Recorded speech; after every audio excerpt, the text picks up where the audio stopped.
ಆದರೆ ರಂಗಭೂಮಿಯಲ್ಲಿ ದೊಡ್ಡ ಹೆಸರು ಅವರ ಪಾತ್ರ ಇದೆ ಅಂತಂದರೆ ಅದನ್ನು ನೋಡಲಿಕ್ಕೆ ಆ ಕಾಲದಲ್ಲಿ ಸಾವಿರಾರು ಜನ ಸೇರ್ತಾ ಇದ್ರು. ಅವರು ಎಲ್ಲ ತಮ್ಗೆ ಯಾವಾಗ ಅವಕಾಶಕ್ಕೆ ತಕ್ಕನಂಗೆ ಅವರು ಬಳಸ್ಕೊಂಡು ಬಂದಂಥದ್ದು. ಖರೆ ಒಂದು ವಿಷ್ಣುವರ್ಧನ್, ಅಂಬರೀಷು, ಶಂಕರ್ ನಾಗು, ಶ್ರೀನಾಥ್, ಅನಂತ್ ನಾಗ್ ಇವ್ರದ್ದೆಲ್ಲ ಒಂದು. ಡಾಕ್ಟರ್ ರಾಜ್ಕುಮಾರ್ ಅವ್ರ ಮಟ್ಟಕ್ಕೆ ಯಾರು ಬರಲ್ಲ. ಅಮಿತಾಬ್ ಬಚ್ಚನ್ 100 ಸಾರಿ ಹೇಳ್ಬಿಟ್ಟಿದ್ದಾರೆ, ಡಾಕ್ಟರ್ ರಾಜ್ಕುಮಾರ್ ಅವರು 1ರಿಂದ 100ನೇ ಸ್ಥಾನ ಅವ್ರದ್ದೇ, 101ರಿಂದ ನಮ್ಮದು ಪ್ರಾರಂಭ ಆಗುತ್ತೆ ಅಂತ. ಹಾಗಾಗಿ ಡಾಕ್ಟರ್ ರಾಜ್ಕುಮಾರ್ ಯಾರನ್ನೂ ಹೋಲಿಕೆ ಮಾಡೋಕ್ಕೆ ಸಾಧ್ಯ ಇಲ್ಲ. ಹಿಮಾಲಯನೇ, ನಂದಿ ಬೆಟ್ಟನೇ ಯಾವತ್ತೂ. ಆದರೆ ಅವರ ವೈಯಕ್ತಿಕ ಜೀವನಕ್ಕೆ ಕಪ್ಪುಚುಕ್ಕೆ ತರಬೇಕು ಅಂತ ಮೊದಲನೇ ಪ್ರಯತ್ನ ಮಾಡೋರು ಪುಣ್ಯಾತ್ಮ ಈ ಮೀರ್ ಸಾದಕ್ ದ್ವಾರಕೀಶು. ಆತ ಮಾಡಿದಂಥದ್ದು ಯಾವಾಗ ಶಿವರಾಜ್ ಕುಮಾರ್ ಅವ್ರದ್ದು ಇದು ಸಿಕ್ಕಿಲ್ಲ, ಆಗ ಸಹಜವಾಗಿಯೇ ಲೀಲಾವತಿ ಅವ್ರ ಪುತ್ರನ ML ವಿನೋದ್ ಕುಮಾರ್ ಅಂತ ಇದ್ದವನ್ನ ಕರ್ಕೊಂಬಂದು ವಿನೋದ್ ರಾಜ್ ಅಂತ ಇಟ್ಟು. ರಾಜ್ ಅಂತ ಇಟ್ಟಿಗೆ ಎಲ್ಲ ರಾಜ್ಕುಮಾರ್ ಸಂಬಂಧದಲ್ಲಿ ಅಣ್ಣವರ ಕುಟುಂಬದ ಸದಸ್ಯರ ಬಗ್ಗೆ ಅವಹೇಳನಕಾರಿ ಪೋಸ್ಟ್ ಮಾಡಿದ್ದಕ್ಕೆ ಒಬ್ಬ ನಟ ಇವತ್ತೇನು ಕಿಲ್ಲಿಂಗ್ ಸ್ಟಾರ್ ಅಂತಿದ್ದಾರೆ, ಆತನ ಅಭಿಮಾನಿಗಳ ವಿರುದ್ಧ 173 ಪ್ರಕರಣಗಳು ದಾಖಲು ಮಾಡಿದ್ದೀವಿ ಇಡೀ ರಾಜ್ಯಾದ್ಯಂತ. ಕಿಲ್ಲಿಂಗ್ ಸ್ಟಾರ್ ಅಂತ ಮಾಧ್ಯಮದವರೇ ಕರೆಯೋದು ದರ್ಶನ್ ಅವ್ರನ್ನ.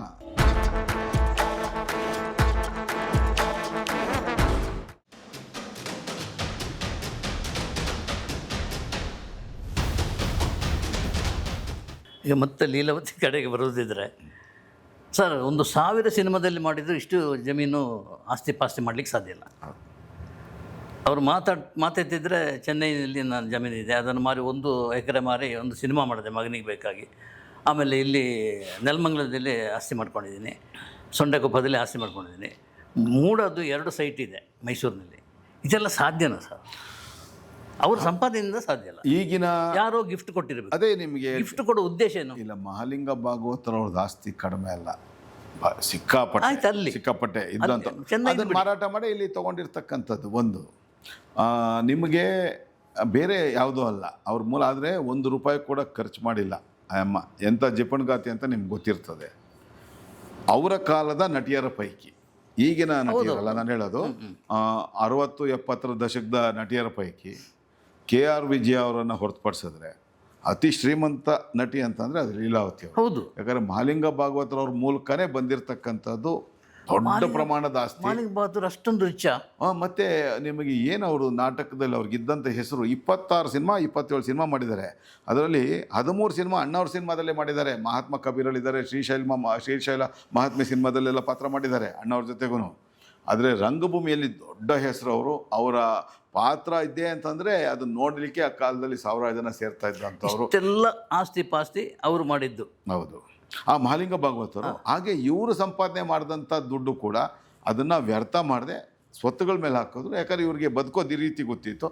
ಹಾಗಾಗಿ ಇವರು ತುಂಬ ಬಡ ಕುಟುಂಬದಿಂದ ಬಂದಂಥವರು, ಜೀವನಕ್ಕೋಸ್ಕರ ಹೆತ್ತ ಊಟದ ಊರನ್ನು ಬಿಟ್ಟು ಬೆಂಗಳೂರಿಗೆ ಬಂದು ನೆಲೆಸಿದಂಥವ್ರು. ಹಾಗಾಗಿ ಅವರು ಸ್ವತ್ತುಗಳ ಮೇಲೆ ಹಾಕ್ಕೊಂಡೋದ್ರು. ನೋಡಿ, ಯಾರ್ಯಾರು ನಿಮಗೆ ಆ ಭೂಮಿ ಮೇಲೆ ಅವರು ಸಂಪಾದನೆ ಮಾಡಿ ದುಡ್ಡು ಹಾಕಿ ಅವರೆಲ್ಲ ಇವತ್ತು ದೊಡ್ಡ ಪ್ರಮಾಣದಲ್ಲಿ ಇರ್ತಕ್ಕಂಥವ್ರು. ಬೇರೆ ಬೇರೆ ಇದಕ್ಕೆ ಬಿಸ್ನೆಸ್ಗಳಿಗೆ ಹೂಡಿಕೆ ಮಾಡಿದಂಥವ್ರು. ಇವಾಗ ಅಮಿತಾಬ್ ಬಚ್ಚನ್ ಇರ್ಬೋದು, ವಿಷ್ಣುವರ್ಧನ್, ಇವರೆಲ್ಲ ಬಿಸ್ನೆಸ್ಗಳ ಮೇಲೆ ಹೂಡಿಕೆ ಮಾಡಿದ್ರು, ಎಲ್ಲ ಕಳ್ಕೊಂಡ್ರು.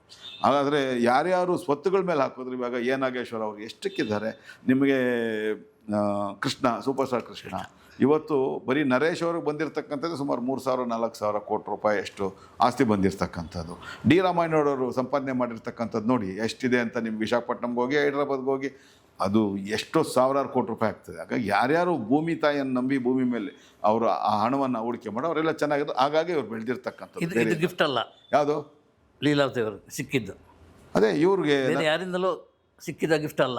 ಇಲ್ಲ, ಅಂದರೆ ನಮಗೆ ಗೊತ್ತಿರೋ ಎಲ್ಲ ಮಾಹಿತಿ ಪ್ರಕಾರ ಮಹಾಲಿಂಗ ಭಾಗವತರವರಿಂದ ಬಂದಿರತಕ್ಕಂಥದ್ದು. ಅದನ್ನು ಒಂದಷ್ಟು ಮಾರಿ ಈ ಕಡೆ ಜಮೀನುಗಳನ್ನು ಇಲ್ಲಿ ಸೊಂಡೆಕೊಪ್ಪ ಜಮೀನು ತೊಗೊಂಡಿದ್ದು, ಚೆನ್ನೈಯಲ್ಲಿರ್ತಕ್ಕಂಥ ಒಂದು ಸ್ವಲ್ಪ ಜಮೀನನ್ನು ಮಾರಿ ತೊಗೊಂಡಿರ್ತಕ್ಕಂಥದ್ದು. ಹಾಗಾಗಿ ಅಷ್ಟೇ, ಅದು ಬಿಟ್ಟರೆ ಬೇರೆ ಸಾಧ್ಯನೇ ಇಲ್ಲ.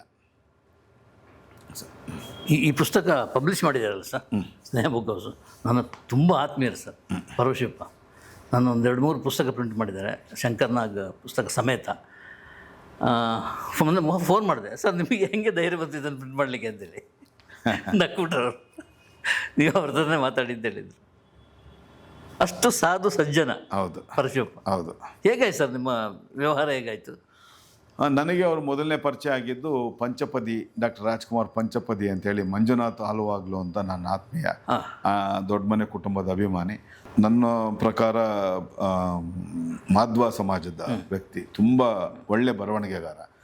ಅವರು ಡಾಕ್ಟರ್ ರಾಜ್ಕುಮಾರ್ ಅಷ್ಟೂ ಸಿನಿಮಾಗಳ 206 ಸಿನಿಮಾಗಳ ಕತೆ, ಅದರ ನಾಯಕ ನಾಯಕಿ ಹೆಸರುಗಳು ಬರೀ 5 ಸಾಲುಗಳಲ್ಲಿ ಬರೋ ರೀತಿಯಲ್ಲಿ, ಹಾಗೆ ಸರ್ವಜ್ಞನ ತ್ರಿಪದಿ, ಹಾಗೆ ಪಂಚಪದಿಯಲ್ಲಿ 206 ಸಿನಿಮಾಗಳ ಒಂದು ಪಂಚಪದಿಯನ್ನು ಬರೆದ್ರು. ಆ ಪಂಚಪದಿಯ 5 ಸಾಲುಗಳನ್ನು ಓದಿದ್ರೆ ಆ ಸಿನಿಮಾದ ಅಷ್ಟು ಸಾರಾಂಶ ಮತ್ತು ಆ ಚಿತ್ರದ ನಾಯಕನ ಹೆಸರು ನಾಯಕಿ ಹೆಸರು ಅದರಲ್ಲಿ ಬಂದ್ಬಿಡೋದು. ಅಷ್ಟು ಅದ್ಭುತವಾದಂಥ ಮಾಡೋದು. ಈಗ ಮಹಾಭಾರತವನ್ನು ಮತ್ತು ರಾಮಾಯಣವನ್ನು ಅದೇ ಥರ ಪಂಚಪದಿಯಲ್ಲಿ ಮಾಡ್ತಾಯಿದ್ದಾರೆ. ಅವರ ಕೃತಿಯನ್ನು ಬಿಡುಗಡೆ ಮಾಡುವಂಥ ಸಂದರ್ಭದಲ್ಲಿ ಇವ್ರ ಪರಿಚಯ ಆಯಿತು. ಇವರೇ ಮುದ್ರಣ ಮಾಡಿದ್ದು, ನಾವಿದ್ದೀವಿ ನೀವು ಮಾಡಿ ಅಂತ ಹೇಳಿ ಅವ್ರು ಕರ್ಕೊಂಬಂದಿದ್ರು. ಮಂಜುನಾಥ್ ಆಳ್ವಾಗಳು ನೀವು ಮಾಡಿ ನಾವಿದ್ದೀವಿ ಅಂತ ಹೇಳಿ ಆ ಪುಸ್ತಕವನ್ನು ಒಟ್ಟು ರಾಜ್ಯದ 63 ಭಾಗಗಳಲ್ಲಿ ಒಂದೇ ಸಲಕ್ಕೆ ಬರಗೂರು ರಾಮಚಂದ್ರಪ್ಪನವ್ರು ಒಂದು ಕಡೆ, ಜಗ್ಗೇಶ್ ಅವರು ಒಂದು ಕಡೆ, ಶಿವರಾಜ್ ಕುಮಾರ್ ಒಂದು ಕಡೆ, ರಾಘವೇಂದ್ರ ರಾಜ್ಕುಮಾರ್ ಒಂದು ಕಡೆ, ತಿಪ್ಟೂರು ರಾಮಸ್ವಾಮಿ ಅವರು ಒಂದು ಕಡೆಗೆ, ಈ ರೀತಿ ಬೇರೆ ಬೇರೆ ಸಮಾಜದ ಗಣ್ಯರು, ಜಮೀರ್ ಅಹಮದ್ ಅವರು ಒಂದು ಕಡೆ, 63 ಕಡೆ ಆ ಪುಸ್ತಕವನ್ನು ಬಿಡುಗಡೆ ಮಾಡುವಂಥ ಕೆಲಸ ಮಾಡಿದ್ವಿ. ಅದು ಕೂಡ ಸುಮಾರು 5 ಮುದ್ರಣ ಕಂಡಿರ್ತಕ್ಕಂಥದ್ದು. ಹಾಗಾಗಿ ಅದಾದ ನಂತರ ನಿರಂತರವಾಗಿ ಇನ್ನೊಂದು ಡಾಕ್ಟರ್ ಕೆ ನಟರಾಜ್ ಅಂತೇಳಿ ನಿವೃತ್ತ ಪ್ರಾಧ್ಯಾಪಕರು, ಅವರು ಬರೆದಂಥ ಒಂದು ಡಾಕ್ಟರ್ ರಾಜ್ಕುಮಾರ್ಗೆ ಸಂಬಂಧಪಟ್ಟ ಒಂದು ಮೌಲ್ಯಗಳ ಸರದಾರ ಡಾಕ್ಟರ್ ರಾಜ್ಕುಮಾರ್ ಅಂತ ಅದ್ಭುತವಾದಂಥದ್ದು, ಅಧ್ಯಯನಕ್ಕೆ ಮಾಡಿಸಿದಂಥ ಒಂದು ಗ್ರಂಥ ಅದು. ಆ ಗ್ರಂಥದ ಇದು ಮಾಡಿದ್ರು. ನಾನು ಆವಾಗಲೂ ಕೂಡ ನನ್ನ ಧೈರ್ಯದ ಮೇಲೆ ಅವ್ರು ಮಾಡಿದ್ರು. ಅವರು ಮುದ್ರಣ ಮಾಡ್ತಾ ಇದ್ದಂಗೆ ನಾವು 150 ಪುಸ್ತಕಗಳನ್ನು ಅದನ್ನು ತೊಗೊಳ್ಳೋವಂಥ ಕೆಲಸ ಮಾಡಿದ್ವಿ. ಹಾಗಾಗಿ ಅವರು ನಿರಂತರ ಮಾಡ್ಕೊಂಬಂದ್ರೆ ಈ ಪುಸ್ತಕವನ್ನು ನಾನು ಕೇಳಿದೆ, ನೀವು ಮುದ್ರಣ ಮಾಡ್ತೀರಾ ಅಂತ. ಪರಿಚಯ ಮಾಡ್ತೀನಿ ಸರ್ ಅಂತ. ಹಾಗಾಗಿ ಅದು ಇದಾಗಿದ್ದು ಎಲ್ಲರಿಗೂ ಇಷ್ಟ ಆಗಿರೋಂಥದ್ದು ಅದು ಅಲ್ಟಿಮೇಟ್ ಪೋಸ್ಟ್ ಮಾರ್ಟಮ್ ಅಂತೇನಿದೆ, ಆ ಕ್ಯಾಪ್ಷನ್ ತುಂಬ ಇಷ್ಟ ಆಗಿರ್ತಕ್ಕಂಥದ್ದು. ಇದು ನಿಮಗೆ ಇನ್ನೊಂದು ವಿಷಯ ನಾನು ಹೇಳೋಕ್ಕೆ ಇಷ್ಟಪಡ್ತೀನಿ. ರವಿ ಬೆಳಗೆರೆ ಜೊತೆಗೆ ಇನ್ನೊಂದು ವಿಷಯ ನಾನು ಹೇಳಿದ್ದೆ, ದ್ವಾರಕೀಶ್ ಅವರ ವಿಷಯ. ಮೀರ್ಸಾದ ಖ್ಯಾತಕ್ಕೆ ಅಂತಂದರೆ ನಿಮ್ಗೆ ಗೊತ್ತಿರ್ತಕ್ಕಂಥದ್ದು, ಅವರು ಎಲ್ಲ ತಮ್ಗೆ ಯಾವಾಗ ಅವಕಾಶಕ್ಕೆ ತಕ್ಕನಂಗೆ ಅವರು ಬಳಸ್ಕೊಂಡು ಬಂದಂಥದ್ದು. ಅವರು ನಾಯಕ ನಟನಾಗಿ ನಟಿಸಿದಂಥ 2 ಪ್ರಮುಖ ಚಿತ್ರಗಳು ಪ್ರಾರಂಭದಲ್ಲಿ, ಒಂದು ಕೌಬಾಯ್ ಕುಳ್ಳ, ಇನ್ನೊಂದು ಕುಳ್ಳ ಏಜೆಂಟ್ 000. ಆ ಸಿನಿಮಾಗಳನ್ನು ನೋಡಿದಾಗ ಖಳನಾಯಕಿ ಅಥವಾ ಖಳನಾಯಕ ಅವರಿಬ್ಬರ ಜೊತೆ ಹೊಡೆದಾಟಗಳ ಸಂದರ್ಭದಲ್ಲಿ ಆ ಡೆನ್ ಸೆಟ್ಗಳಲ್ಲಿ ಅವರು ಡಾಕ್ಟರ್ ರಾಜ್ಕುಮಾರ್ ಅವರು ಚಿತ್ರ ಇರ್ತಕ್ಕಂಥ ಟಿ ಶರ್ಟ್ನ ಹಾಕ್ಕೊಳ್ಳೋದು, ತೆಗೆದ್ಬಿಟ್ಟು ಗುರು ನಿನ್ನ ಮೇಲೆ ನನ್ನ ಭಕ್ತಿ ಕೊಡು, ನನಗೆ ಶಕ್ತಿ ಅನ್ನೋದು, ಈ ರೀತಿಯ ಇದನ್ನು ಮಾಡಿಕೊಂಡು ಗಿಮಿಕ್ಗಳು ಮಾಡಿಕೊಂಡು ಮುಂದಕ್ಕೆ ಬಂದಂಥವ್ರು. ಅವರಿಗೆ ದೊಡ್ಡ ಮಟ್ಟದ ಲಾಭವನ್ನು ತಂದು ಕೊಟ್ಟಿರ್ತಕ್ಕಂಥದ್ದು. ಅವರ ಮೊಟ್ಟ ಮೊದಲ ನಿರ್ಮಾಣದ ಬೇರೆ ನಾಯಕರ ನಟ ಜೊತೆಗೆ ಮಾಡಿದಂಥ ಮೇಯರ್ ಮುತ್ತಣ್ಣ ಯಾವ ಮಟ್ಟಿಗೆ ಆಯಿತು ಅಂತ ಅವರೇ ಹೇಳ್ಕೊಂಡಿದ್ದಾರೆ. ಒಂದು ಮೇಯರ್ ಮುತ್ತಣ್ಣ ನನಗೆ 16 ಸಿನಿಮಾಗಳು ನಿರ್ಮಾಣ ಮಾಡಲಿಕ್ಕೆ ದಾರಿ ಮಾಡಿಕೊಡ್ತು ಅಂತ. ಭಾಗ್ಯವಂತರು ಸಿನಿಮಾ ಆದಮೇಲೆ ಡಾಕ್ಟರ್ ರಾಜ್ಕುಮಾರ್ ಅವರು ಪಾರ್ವತಮ್ಮ ರಾಜ್ಕುಮಾರ್ ಅವರು ದ್ವಾರಕೀಶ್ ಅವ್ರನ್ನ ಅವರ ಈ ಥರ ಕುತಂತ್ರದ ಬುದ್ಧಿಗೋಸ್ಕರ ದೂರ ಇಡ್ತಾರೆ. ಮುಂದೆ ಕಾಲ್ ಶೀಟ್ ಕೊಡೋಲ್ಲ, ಕಾಲ್ ಶೀಟ್ ಕೇಳ್ಕೊಂಡು ಹೋಗ್ತಾರೆ. ಕೊಡೋದಿಲ್ಲ ಅಂತ ನೇರವಾಗಿ ಹೇಳಿದಾಗ ಅಣ್ಣವ್ರ ಮೇಲೆ ಒಂದು ಜಿದ್ದನ್ನು ಸಾಧಿಸ್ಕೊಂಬಂದು, ಅದಾದ ನಂತರ ಇವರು ವಿಷ್ಣುವರ್ಧನ್ ಅವ್ರನ್ನ ನಾವು ಇನ್ನೊಂದು ಪರ್ಯಾಯವಾಗಿ ಬೆಳೆಸ್ಬಿಡ್ತೀನಿ ಅಂತ ಹೇಳಿ ಹೋಗಿ ಒಂದು ವಿಷ್ಣುವರ್ಧನ್ನು, ಅಂಬರೀಷು, ಶಂಕರ್ ನಾಗು, ಶ್ರೀನಾಥ್, ಅನಂತ್ ನಾಗ್, ಇವ್ರದ್ದೆಲ್ಲ ಒಂದು. ಡಾಕ್ಟರ್ ರಾಜ್ಕುಮಾರ್ ಅವ್ರ ಮಟ್ಟಕ್ಕೆ ಯಾರು ಬರಲ್ಲ. ಅಮಿತಾಬ್ ಬಚ್ಚನ್ 100 ಸಾರಿ ಹೇಳ್ಬಿಟ್ಟಿದ್ದಾರೆ, ಡಾಕ್ಟರ್ ರಾಜ್ಕುಮಾರ್ ಅವರು 1ರಿಂದ 100ನೇ ಸ್ಥಾನ ಅವ್ರದ್ದೇ, 101ರಿಂದ ನಮ್ಮದು ಪ್ರಾರಂಭ ಆಗುತ್ತೆ ಅಂತ. ಹಾಗಾಗಿ ಡಾಕ್ಟರ್ ರಾಜ್ಕುಮಾರ್ ಯಾರನ್ನೂ ಹೋಲಿಕೆ ಮಾಡೋಕ್ಕೆ ಸಾಧ್ಯ ಇಲ್ಲ. ಹಿಮಾಲಯನೇ, ನಂದಿ ಬೆಟ್ಟನೇ ಯಾವತ್ತೂ. ಆದರೆ ಇವರು ಇದೇ ದ್ವಾರಕೀಶ್ ಅವರು ಅದಾದಮೇಲೆ ವಿಷ್ಣುವರ್ಧನ್ ಜೊತೆ ಇದು ಮಾಡ್ಕೊಂಬಂದು, ವಿಷ್ಣುವರ್ಧನ್ ಅವ್ರಿಗೂ ಸ್ವಲ್ಪ ಮುನಿಸ್ ಬಂತು. ವಿಷ್ಣುವರ್ಧನ್ ಅವ್ರ ಪರ್ಯಾಯವಾಗಿ ಇನ್ನೊಬ್ಬರು ಬೆಳೆಸಿ ಅಂತ ಹರ್ಷವರ್ಧನ್ ಅಂತ ಅನಾಮಿಕನ್ ಕರ್ಕೊಂಬಂದು ದ್ರೋಹಿ ಅನ್ನೋ ಒಂದು ಸಿನಿಮಾನ ಇದು ಮಾಡಿದ್ರು. ವಿಷ್ಣುವರ್ಧನ್ ನಮ್ಗೆ ದ್ರೋಹ ಮಾಡಿದ್ರು. ಆ ಸಿನಿಮಾ ತೆರೆ ಕಂಡಿಲ್ಲ, ಅದು ಬೇರೆ ಪ್ರಶ್ನೆ. ಆ ಥರ ಇದಿಟ್ಕೊಂಡು ಇನ್ನೊಂದು ಹೊಸ ಕಳ್ಳ ಹಳೆ ಕುಳ್ಳ ಅಂತ ಹೇಳಿ ಇನ್ನೊಂದು ಶಶಿಕುಮಾರನ್ನು ಹಾಕ್ಕೊಂಡಿರ್ತಕ್ಕಂಥ ನಿಮಗೆ ಗೊತ್ತಿರೋಂಥದ್ದು. ಅದೇ ರೀತಿ ಯಾವಾಗ ಶಿವರಾಜ್ ಕುಮಾರ್ ಅವರು 86ರಲ್ಲಿ 87ರಲ್ಲಿ ನಟಿಸಿದಂಥ ನಿರಂತರ 3 ಚಿತ್ರಗಳು ಒಂದು ದಾಖಲೆಯನ್ನು ಬರೀತು ದೇಶದ ಭಾರತೀಯ ಚಿತ್ರರಂಗದಲ್ಲಿ. ಒಬ್ಬ ನಾಯಕ ನಟನ ಪ್ರಾರಂಭದ 3 ಚಿತ್ರಗಳು ರಜತ ಮಹೋತ್ಸವವನ್ನು ಆಚರಿಸ್ತವೆ. ಅದನ್ನು ಅಂದರೆ ಆನಂದು, ರಥಸಪ್ತಮಿ, ಮೊನಮಶಿದವರಿಗೆ. ಅದಾದ ನಂತರ ಶಿವರಾಜ್ ಕುಮಾರ್ ಅವ್ರದ್ದು ಕಾಲ್ ಶೀಟ್ನ ಕೇಳ್ತಾರೆ, ಟೈಟಲ್ ರಿಜಿಸ್ಟರ್ ಮಾಡಿಸಿರ್ತಾರೆ, ಡ್ಯಾನ್ಸ್ ರಾಜ ಡ್ಯಾನ್ಸ್ ಅಂತ ಹೇಳಿ. ಪಾರ್ವತಮ್ಮ ಒಪ್ಪಲ್ಲ, ಇಲ್ಲ ಕಾಲ್ ಶೀಟ್ ಕೊಡೋದಿಲ್ಲ ಅಂತ ಹೇಳ್ತಾರೆ. ಆವಾಗ ಇದು ಪರ್ಯಾಯವಾಗಿ ಇನ್ನೊಂದು ಇದು ಮಾಡಬೇಕು ಅಂಥೇಳಿ ಮೊದಲನೇ ಕುತಂತ್ರ ಆತ ಮಾಡಿದ್ದು.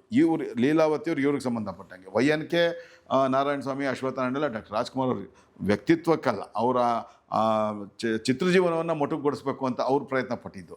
ಆದರೆ ಅವರ ವೈಯಕ್ತಿಕ ಜೀವನಕ್ಕೆ ಕಪ್ಪುಚುಕ್ಕೆ ತರಬೇಕು ಅಂತ ಮೊದಲನೇ ಪ್ರಯತ್ನ ಮಾಡಿದವರು ಪುಣ್ಯಾತ್ಮ ಈ ಮೀರ್ಸಾದಕ್ ದ್ವಾರಕೀಶು. ಆತ ಮಾಡಿದಂಥದ್ದು ಯಾವಾಗ ಶಿವರಾಜ್ ಕುಮಾರ್ ಅವ್ರದ್ದು ಇದು ಸಿಕ್ಕಿಲ್ಲ, ಆಗ ಸಹಜವಾಗಿಯೇ ಲೀಲಾವತಿ ಅವ್ರ ಪುತ್ರನ ML ವಿನೋದ್ ಕುಮಾರ್ ಅಂತ ಇದ್ದವನ್ನ ಕರ್ಕೊಂಬಂದು ವಿನೋದ್ ರಾಜ್ ಅಂತ ಇಟ್ಟು. ರಾಜ್ ಅಂತ ಇಟ್ಟಿಗೆ ಎಲ್ಲ ರಾಜ್ಕುಮಾರ್ ಸಂಬಂಧದಲ್ಲಿ ಸುನಾದ್ ರಾಜ್ ಅಂತಿದ್ದಾರೆ, ಅವ್ರ ಪಾಪಣ್ಣವ್ರ ಮಗ, ಮೇಘಮಾಲೆ ಸಿನಿಮಾದಲ್ಲಿ ಅಣ್ಣವ್ರು ಆಡಿದ್ದಾರೆ.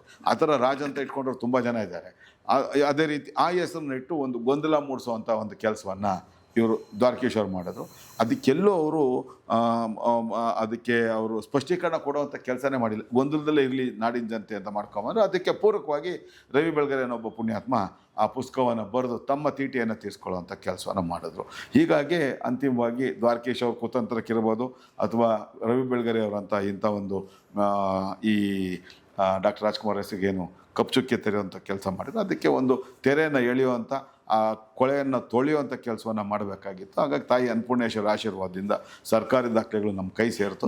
ಹಾಗಾಗಿ ನಾನು ಇನ್ನೊಂದು ಕೊನೆಗೆ ಹೇಳ್ಬಿಡ್ತೀನಿ. ಇದಾದ ನಂತರ ಇನ್ನೊಂದು ಹೇಳ್ತೀನಿ. ಇದೇ ನವೆಂಬರ್ 1ನೇ ತಾರೀಕು ವಿನೋದ್ ರಾಜ್ ಅವರ ಬರ್ತ್ ಸರ್ಟಿಫಿಕೇಟ್ ಕೂಡ ನಾನು ಬಿಡುಗಡೆ ಮಾಡ್ತಾ ಇದ್ದೀನಿ. ಯಾವ ಆಸ್ಪತ್ರೆಯಲ್ಲಿ ಹುಟ್ಟಿದ್ರು ಚೆನ್ನೈಯಲ್ಲಿ, ಅದು ಕೂಡ ಮೆಡ್ರಾಸ್ ಕ್ರಿಶ್ಚಿಯನ್ ಕಾಲೇಜ್ ಅಂತ MCC ಅಂತ ಅದ್ರ ಹೆಸರು. ಅಲ್ಲಿ ಇವ್ರು ವಿದ್ಯಾಭ್ಯಾಸ ಆಗುತ್ತೆ. ಮೊದಲು ಡಾನ್ ಬಾಸ್ಕೋಲ್ ಓದ್ತಾರೆ ಶಾಲಾ ಜೀವನದಲ್ಲಿ. ಆ ಮೆಡ್ರಾಸ್ ಕ್ರಿಶ್ಚಿಯನ್ ಕಾಲೇಜಲ್ಲಿ ಇವ್ರ ಜೊತೆ ಒಡನಾಡಿ ಆಗಿದ್ದಂಥವ್ರು, ಇವರಿಗೆ ಸೀನಿಯರ್ ಆಗಿದ್ದಂಥವ್ರು, ಇವ್ರ ಜೊತೆ ಓದಂಥವ್ರು GK ವಾಸನ್ ಇದ್ದಾರೆ, GK ಮೂಪ್ನಾರ್ ಅವ್ರ ಮಗ. ಇವರಿಗೆ ಒಂದು 3-4 ವರ್ಷಗಳ ಕಾಲ ಕಿರಿಯನಾಗಿದ್ದಂಥ ಉದಯನಿಧಿ ಸ್ಟಾಲಿನ್ ಇದ್ದಾರೆ. 5-6 ವರ್ಷಗಳ ಕಾಲ ಕಿರಿಯನಾಗಿದ್ದಂಥ AR ರೆಹಮಾನ್ ಇದ್ದಾರೆ, ಅದೇ ಕಾಲೇಜಲ್ಲಿ ಓದಂಥವ್ರು. ಆ ಕಾಲೇಜಿನ ದಾಖಲೆಗಳು ತರ್ತೀನಿ, ಆಸ್ಪತ್ರೆಯಲ್ಲಿ ಇವ್ರು ಹುಟ್ಟಿದಂಥ ದಾಖಲೆಗಳನ್ನು ಕೂಡ ನಿಮ್ಮ ಮುಂದೆ ನಾನು ಇಡ್ತಾ ಇದ್ದೀನಿ. ಅಷ್ಟಂತೂ ಯಾವತ್ತೂ ಕೂಡ ಇನ್ನು 10 ಜನ್ಮಕ್ಕೂ ಕೂಡ ವಿನೋದ್ ರಾಜು ಲೀಲಾವತಿಯವರು ಮಹಾಲಿಂಗ ಭಾಗವತ್ ಅಂದ್ಬಿಟ್ಟು ಇನ್ಯಾರ ಜೊತೆಗೆ ಅವ್ರ ಸಂಬಂಧ ಕಲ್ಸ್ಕೊಂಡು ಮಾತಾಡಬಾರ್ದು, ಇನ್ಯಾರನ್ನೂ ಅವ್ರ ಗಂಡ ಅಂತ ಹೇಳಬಾರ್ದು. ನಾಚಿಕೆಯಿಂದ ಇರ್ತಕ್ಕಂಥ ಕುಟುಂಬ ಅದು ಅಂತ ಹೇಳಕ್ಕೆ ಇಷ್ಟಪಡ್ತೀನಿ. ಈಗ ನೀವು ಹೇಳೋ ಮಾತನ್ನು ಅವ್ರ ಫ್ಯಾಮಿಲಿ ಯಾಕೆ ಕೇಳಲಿಲ್ಲ? ಯಾವ ಫ್ಯಾಮಿಲಿ? ರಾಜ್ಕುಮಾರ್ ಫ್ಯಾಮಿಲಿ. ನೀವು ಹಲವಾರು ಬಾರಿ ಕೇಳಿದ್ದೀರಾ ಅಂತ ಅಂದ್ಕೊಳ್ತೀನಿ. ಗಣಪತಿಯವ್ರು ಕೇಳಿದ್ದಾರೆ, ಪ್ರವೀಣ್ ನಾಯಕ್ ಅವ್ರು ಕೇಳಿದ್ದಾರೆ. ಅವ್ರನ್ನ ಕೇಳಿದಾಗ ಪ್ರಕಾಶ್ ರಾಜ್ ಮೇಹೂರು ಕೇಳಿದ್ದಾರೆ, ಡಾಕ್ಟರ್ ಅಣ್ಣ ಅವ್ರು. ಯಾಕಂದರೆ ಅವರು ಯಾವ ಥರ ಇದ್ದರು ಅಂತ ನಾನು ಮತ್ತೆ ಹೇಳಬೇಕಾಗಿದೆ. ಅವ್ರಿಗೆ ಹೇಳಿದಂಥ ನನ್ನ ಹೆಸರು ಬಳಕೆ ಮಾಡೋದ್ರಿಂದ ಅವ್ರಿಗೆ ಏನಾದ್ರು ಲಾಭ ಆಗುತ್ತೆ ಆಗಲಿ ಬಿಡಿ ಅಂತ ಹೇಳಿ ಇದು ಮಾಡಿ. ಇದು ಅಣ್ಣವರ ಇದಾಯ್ತು. ಹಾಂ, ಇವರೆಲ್ಲರ ಹಿನ್ನೆಲೆಯಲ್ಲಿ ಒಂದು ಕುಟುಂಬ ಇದೆಯಲ್ಲ, ಯಾತಕ್ಕೆ ನಾವು ಅವ್ರನ್ನ ದೊಡ್ಡ ಮನೆ ಅಂತ ಕರಿತೀವಿ ಹೇಳಿ? ಅದು ಇವಾಗ ನೋಡಿ, ಈ ಕಾರ್ಯಕ್ರಮಕ್ಕೆ ನಾವು ಅವರು ಬರೋಕ್ಕೆ ರೆಡಿ ಇದ್ರು, ನಾವೇ ಬೇಡ ಅಂತ ಅಂದ್ಬಿಟ್ವಿ. ಯಾಕಂದರೆ ನಿಮ್ಮ ಉಪಸ್ಥಿತಿಲಿ ಪುಸ್ತಕ ಬಿಡುಗಡೆ ಆಗೋದು ಬೇಡ ಅಂತ. ಯಾಕಂದರೆ ಯಾವುದೇ ವಿವಾದಕ್ಕೆ ಅವ್ರನ್ನ ತೊಗೊಂಬರೋದು ಬೇಡ. ಇಂಥದ್ದು ಅವ್ರಿಗೆಲ್ಲ ಗೊತ್ತಿದೆ. ಆದರೆ ಅವ್ರಿಗೆ ಮಾತಾಡೋದು ಏನಾಗುತ್ತೆ, ಅವ್ರು ಮಾತಾಡಿದ್ರೆ ಅದಕ್ಕೆ ಇನ್ನೊಂದು ಅರ್ಥ ಕಲ್ಪಿಸ್ಕೊಂಡೇ ಮಾತಾಡ್ತಾರೆ. ಹಾಗಾಗಿ ಅವರು ಇದ್ರ ಬಗ್ಗೆ ಮಾತಾಡೋದು ಬೇಡ ಅಂತೇಳಿ ಪಾರ್ವತಮ್ಮನವರು ಸ್ಪಷ್ಟವಾಗಿ ಹೇಳಿದರು. ಇಲ್ಲ ನೋಡಿ, ಇನ್ನೊಂದು ವಿಷಯ ಹೇಳ್ತೀನಿ ಆಯಿತು. ಒಂದು ವೇಳೆ ಡಾಕ್ಟರ್ ರಾಜ್ಕುಮಾರ್ ಅವ್ರಿಗೂ ಲೀಲಾವತಿ ಅವ್ರಿಗೂ ಈ ಥರ ಸಂಬಂಧ ಇದ್ದಿದ್ದರೆ, ಯಾವ ವ್ಯಕ್ತಿ ತನ್ನ ಜೊತೆ ಅಕ್ರಮ ಸಂಬಂಧ ಇರ್ತಕ್ಕಂಥ ಒಬ್ಬ ಹೆಣ್ಣನ್ನು ಅಥವಾ ತನ್ನ ಜೊತೆ ದೈಹಿಕ ಸಂಬಂಧ ಇಟ್ಕೊಂಡಿದ್ದಂಥ ಒಂದು ಹೆಣ್ಣನ್ನು ಅತ್ತೆ ಪಾತ್ರದಲ್ಲಿ, ತಾಯಿಯ ಪಾತ್ರದಲ್ಲಿ ಜೊತೆ ಮಾಡೋಕ್ಕೆ ಇಷ್ಟಪಡ್ತಾರೆ? ಸಾಧ್ಯ ಇದೆಯಾ? ನೀವೇ ಹೇಳಿ. ನಾನಿನ ಮರಳ ಇರ್ಬೋದು, ಎಷ್ಟು ಸಿನಿಮಾದಲ್ಲಿ ಅತ್ತೆ ಪಾತ್ರ ಮಾಡಿದ್ದಾರೆ ಹೇಳಿ, ತಾಯಿ ಪಾತ್ರ ಎಷ್ಟರಲ್ಲಿ ಮಾಡಿದ್ದಾರೆ, ಅದರಲ್ಲೇ ನಮ್ಗೆ ಗೊತ್ತಾಗ್ಬಿಡುತ್ತೆ. ಹಾಗಾಗಿ ಅದನ್ನು ನಾವು ಮಾತಾಡೋದು ಸೂಕ್ತ ಅಲ್ಲ. ಯಾಕಂದರೆ ಅವರು ನಿಗೂಢವಾಗಿ ಬದುಕಿದ್ರು.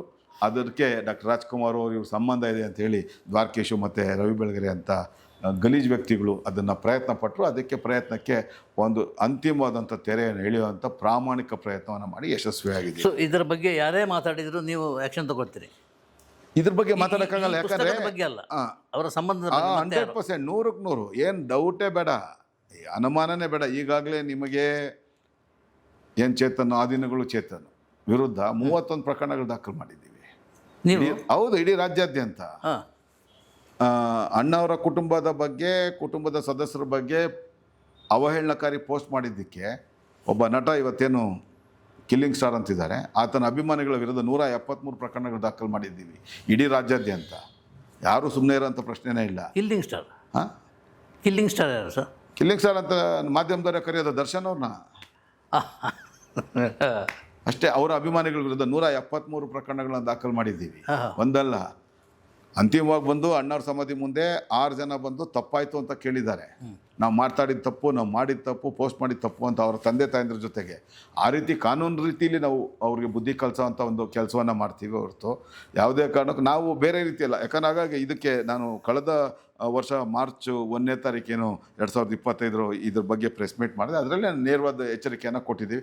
ಯಾರೇ ಆಗಲಿ ಇದಕ್ಕೆ ಸಂಬಂಧಪಟ್ಟಾಗೆ ಇನ್ನು ಮುಂದೆ ಅಡ್ಗೋಡೆ ಮೇಲೆ ದೀಪ ಇಟ್ಟಾಗ ಮಾತಾಡೋದು, ಗೊಂದಲಕಾರಿ ಹೇಳಿಕೆ ಮಾಡ್ತಾರೆ, 100% ಕಾನೂನು ಹೋರಾಟ ವಿರುದ್ಧ. ನಾನು ಒಂದು ಮೂರು ಪ್ರಶ್ನೆ ಕೇಳಿದೆ ನಿಮಗೆ, ಅದರ ಮೇಲೆ ಕೇಸ್ ಹಾಕಲ್ವಲ್ಲ? ನಿಮ್ಮೇ ಅಲ್ಲ ನೀವ್ಯಾಕೆ ನೀವು ಒಂದು ಸಂಶಯ ಜನರ ಮನಸ್ಸಲ್ಲಿ ಇರ್ಬೋದಾದಂತ ಒಂದು ಸಂಶಯಗಳಿಂದ ಅದನ್ನ ಹೊರತೆಗೆಯುವಂತ ಪ್ರಯತ್ನ ನೀವು ಪತ್ರಕರ್ತರಾಗಿ ನೀವು ಮಾಡ್ತಾ ಇದ್ದೀರಾ. ಅದು ಸರಿ ಇದೆ, ಅದ್ರಲ್ಲೇನು ಒಂದು ಅದು ತಪ್ಪೇ ಇಲ್ವಲ್ಲ. ನೀವು ಆ ವಿಷಯ ಬೇರೆಯವ್ರ ಜನರಲ್ ಮನಸ್ಸಲ್ಲಿ ನೀವು ಕೇಳಿದ್ರೆ ಅದು ಉತ್ತರ ನಾನು ಕೊಟ್ಟಿದ್ದೀನಿ, ಸರಿ ಇದೆ. ಅದಕ್ಕೆ ನಿದ್ರೆ ಬರುತ್ತಾ? ನಾನು ಮಲಗುವಂಥದ್ದು 11:30, 11:45 ಕಡಿಮೆ ಮಲಗಲ್ಲ. ಬೆಳಗಿನ ಜಾವ 5 ಗಂಟೆಗೆ ಎದ್ದಿರ್ತೀನಿ. ಯಾಕಂದರೆ ನನ್ನ ಬರವಣಿಗೆ ಜಾಸ್ತಿ. ಯಾಕಂದರೆ ನಾನು ಯಾವ ಪ್ರಕರಣವನ್ನು ದಾಖಲು ಮಾಡಬೇಕು ಖುದ್ದಾಗಿ ನೋಟ್ ನಾನೇ ರೆಡಿ ಮಾಡೋದು. ಅದಾದಮೇಲೆ ಪ್ರೆಸ್ ನೋಟ್ ಅವರು ಟೈಪ್ ಮಾಡಿದ್ಮೇಲೆ ಅದು ಸರಿ ಇದೆಯಾ ಇಲ್ವಾ ನೋಡೋವಂಥದ್ದು. ಪುಸ್ತಕಗಳು ನೋಡೋ ಹವ್ಯಾಸ, ವಿಶೇಷವಾಗಿ ನನಗೆ ಇತಿಹಾಸದ ಪುಸ್ತಕಗಳನ್ನು ಓದೋವಂಥದ್ದು. ಹಾಗಾಗಿ ನನ್ನ ಮನೆಯಲ್ಲಿ ಸುಮಾರು 6,000ಕ್ಕೂ ಹೆಚ್ಚು ಪುಸ್ತಕಗಳ ಭಂಡಾರನೇ ಇದೆ. ಹಾಗಾಗಿ ಅದು ನಂದು ಹವ್ಯಾಸ. ಹಾಗಾಗಿ ನನಗೆ ಸಾಮಾನ್ಯವಾಗಿ ಇದಿಷ್ಟು ನೀವೇ ಬರೆದಿರೋದು? ಹೌದು. ಯಾಕೆ ಅಲ್ಲ, ಇನ್ನೊಬ್ಬರ ಹತ್ರ ಹೇಳಿಸಿ ಬರೆಯೋದು? ಅವೆಲ್ಲ ಇದೆಲ್ಲ ನಂದೇ ಹ್ಯಾಂಡ್ ರೈಟಿಂಗ್. ಇದೆಲ್ಲ ನಂದೇ ಹ್ಯಾಂಡ್ ರೈಟಿಂಗ್, ಬೇರೆ ಹ್ಯಾಂಡ್ ರೈಟಿಂಗ್ ಆಯ್ತಾ. ಅಲ್ಲ, ಬೇರೆಯವ್ರ ಕೈಲಿ ಹೇಳಿ ಬರ್ಸೋ ಎಲ್ಲದರ ಮಧ್ಯೆ, ಗೊಂದಲಗಳ ಮಧ್ಯೆ ಇದನ್ನು ಮರಿಬೇಕಿದ್ರೆ ತಾಳ್ಮೆ ಎಷ್ಟು ಬೇಕು ಸರ್? ನಾನು ಒಂದೊಂದು ಪ್ರೆಸ್ ನೋಟ್ ಬರಿಬೇಕಂದ್ರೆ ಒಂದೊಂದು ಕಂಪ್ಲೇಂಟ್ ಬರಿಬೇಕು ಅಂತಂದರೆ, ಉದಾಹರಣೆಗೆ ನೋಡಿ, ಇನ್ನು ಗೊತ್ತಿಲ್ಲ, ನನ್ನ ಮುಂದಿನ ಈಗ 298 ಪತ್ರಿಕಾಗೋಷ್ಠಿ ಆಗಿದೆ. 299 300ನೇ ಪತ್ರಿಕಾಗೋಷ್ಠಿ. ಅದರಲ್ಲಿ 300ನೇ ಪತ್ರಿಕಾಗೋಷ್ಠಿ ಈಗಾಗಲೇ ನನ್ನ 281ನೇ ಪತ್ರಿಕಾಗೋಷ್ಠಿ ದೇಶದ ಪತ್ರಿಕಾಗೋಷ್ಠಿಗಳ ಇತಿಹಾಸದಲ್ಲಿ ಒಂದು ದಾಖಲೆ ನಿರ್ಮಾಣ ಮಾಡ್ತು. ಒಂದು ಹಗರಣಕ್ಕೆ ಸಂಬಂಧಪಟ್ಟ ಹಾಗೆ 1,67,000 ಪುಟಗಳ ದಾಖಲೆಗಳನ್ನು ಬಿಡುಗಡೆ ಮಾಡಿದೆ. ನನ್ನ 300ನೇ ಪತ್ರಿಕಾಗೋಷ್ಠಿ ಬೆಂಗಳೂರು ನಗರ ಜಿಲ್ಲೆಯಲ್ಲಿ ಸುಮಾರು 40,000 ಕೋಟಿಗೂ ಹೆಚ್ಚು ಮೌಲ್ಯದ ಅತ್ಯಮೂಲ್ಯ ಸರ್ಕಾರಿ ಸ್ವತ್ತನ್ನು ಕಬಳಿಸಿರ್ತಕ್ಕಂಥ ರಾಷ್ಟ್ರ ಮತ್ತು ರಾಜ್ಯ ಮಟ್ಟದ ಘಟಾನುಘಟಿಗಳ ಮಾಹಿತಿಗಳನ್ನು ಸುಮಾರು 3,90,000 ಪುಟಗಳ ದಾಖಲೆಗಳನ್ನು ಬಿಡುಗಡೆ ಮಾಡ್ತಾ ಇರೋಂಥದ್ದು. ದಾಖಲೆ ಬಿಡುಗಡೆ ಮಾಡೋದನ್ನು ನಂದಾಗಲ್ಲ. ನಾನು ಪತ್ರಿಕಾಗೋಷ್ಠಿಗೆ ಬಂದವ್ರು ಕೇಳಿ ಅಷ್ಟು ಅವ್ರಿಗೂ ಕೊಟ್ಟಿರ್ತೀವಿ. ಏನಂದರೆ ಹಾರ್ಡ್ ಕಾಪಿ ಕೊಡೋಕ್ಕಾಗಲ್ಲ. ಹಾರ್ಡ್ ಕಾಪಿಯಲ್ಲಿ ನಾವು ಇಡಿಗೆ ಕಂಪ್ಲೇಂಟ್ ಕೊಟ್ಟಿರ್ತೀವಿ, ಲೋಕಾಯುಕ್ತ ಕಂಪ್ಲೇಂಟ್ ಕೊಟ್ಟಿರ್ತೀವಿ. ಮಾಧ್ಯಮದವ್ರಿಗೂ ಅಷ್ಟು ಪುಟಗಳ ದಾಖಲೆಗಳನ್ನು ನಾವು ಸಾಫ್ಟ್ ಕಾಪಿ ಕೊಡೋವಂಥ ಕೆಲಸವನ್ನು ಮಾಡ್ತೀವಿ. ನಂದು ಅದಕ್ಕೆ ಸುಮಾರು 50-60 ಪುಟಗಳ ಇದನ್ನು ಬರೀಬೇಕಾಗತ್ತೆ. ಜಾರಿ ನಿರ್ದೇಶನಾಲಯಕ್ಕೆ ಬರೀಬೇಕಂದ್ರೆ, ನಾವು ಲೋಕಾಯುಕ್ತಕ್ಕೆ ಬರೀಬೇಕಂದ್ರೆ, PILಗೆ ಬರೀಬೇಕಂತಂದರೆ, ಸರ್ಕಾರಿ ಭೂ ಕಬಳಿಕೆ ನಿಗ್ರಹ ವಿಶೇಷ ನ್ಯಾಯಾಲಯಕ್ಕೆ ಬರೀಬೇಕಂತಂದರೆ, ಅದನ್ನೆಲ್ಲ ನಾವು ಬೇರೆಯವ್ರು ಬರೆದ್ರೆ ನಮ್ಮ ಮನಸ್ಸಲ್ಲಿರೋದು ನಮಗೇನು ಅರ್ಥ ಮಾಡ್ಕೊಂಡಿರ್ತೀವಿ ಅದು ಬರಲಿಕ್ಕೆ ಸಾಧ್ಯ ಇಲ್ಲ. ಹಾಗಾಗಿ ನಮ್ಮ ಮನಸ್ಸಲ್ಲಿರ್ತಕ್ಕಂಥ ಭಾವನೆಗಳನ್ನು ಅದು ಬರವಣಿಗೆ ಮೂಲಕ ಇದು ಮಾಡ್ಬೇಕಾದ್ರೆ ನಾವೇ ಬರೆದಾಗ ಮಾತ್ರ ಸಾಧ್ಯ. ಅದು ಇಲ್ಲ ಅಂತಂದರೆ ಅದಷ್ಟು ಪರಿಣಾಮಕಾರಿಯಾಗಿರೋದಿಲ್ಲ. ನೀವು ದೊಡ್ಡ ನಮಸ್ಕಾರ ಸರ್ ನಿಮಗೆ. ಇಷ್ಟೆಲ್ಲ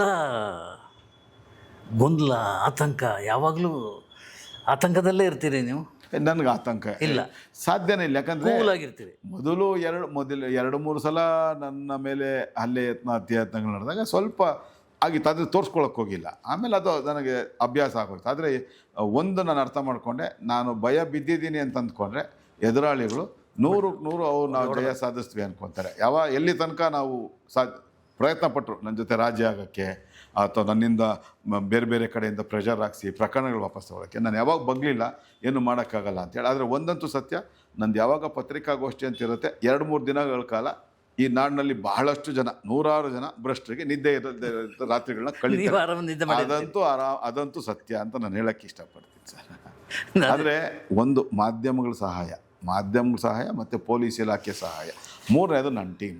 ಈ 3 ಇರೋದ್ರಿಂದನೇ ಇವತ್ತು ನಾನು ಇಷ್ಟೊಂದು ಯಶಸ್ವಿಯಾಗಿ 34 ಪ್ರಕರಣಗಳಲ್ಲಿ ಗೆಲುವು ಸಾಧಿಸಿದೆ. ಅಂದರೆ ಎಲ್ಲ ನಂದು ಅಂತಂದರೆ ನಿಜಕ್ಕೂ ದೇವ್ರ ಮೆಚ್ಚಲ್ಲ, ನನಗೆ ಒಳ್ಳೇದಾಗಲ್ಲ. ಮಾಧ್ಯಮಗಳು ಸಹಕಾರ ಇಲ್ಲದೇ ಇದ್ದರೆ ಮತ್ತು ಪೊಲೀಸ್ ಇಲಾಖೆ ಸಹಕಾರ ಇಲ್ಲದಿದ್ದರೆ ಇದು ಸಾಧ್ಯನೇ ಇಲ್ಲ.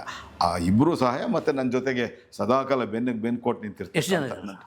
ನನ್ನ ಜೊತೆ ನಾನು ಈಗಾಗಲೇ ಹೇಳಿದ್ನಲ್ಲ, ಜನವರಿ 14ನೇ ತಾರೀಕು ಎಷ್ಟು ಜನ ಬರ್ತಾರೆ ಅಂತ. ನೀವು ಒಂದು ಸಾರಿ ನನಗೇನಾದ್ರು ಒಂದು ಸಣ್ಣ ಇದಾಯಿತು ಅಂದರೆ ನೀವು ನೋಡಬೇಕು ಯಾವ ಥರ ಇರ್ತದೆ ಅಂತ ಹೇಳಿ. ಟಿಕೆಟ್ ತಪ್ಪಿತು, ಇಡೀ ರಸ್ತೆ ಪೂರ್ತಿ ಒಂದು ಇರುವೆ ಓಡಾಡೋಕ್ಕೆ ಜಾಗ ಇರಲಿಲ್ಲ.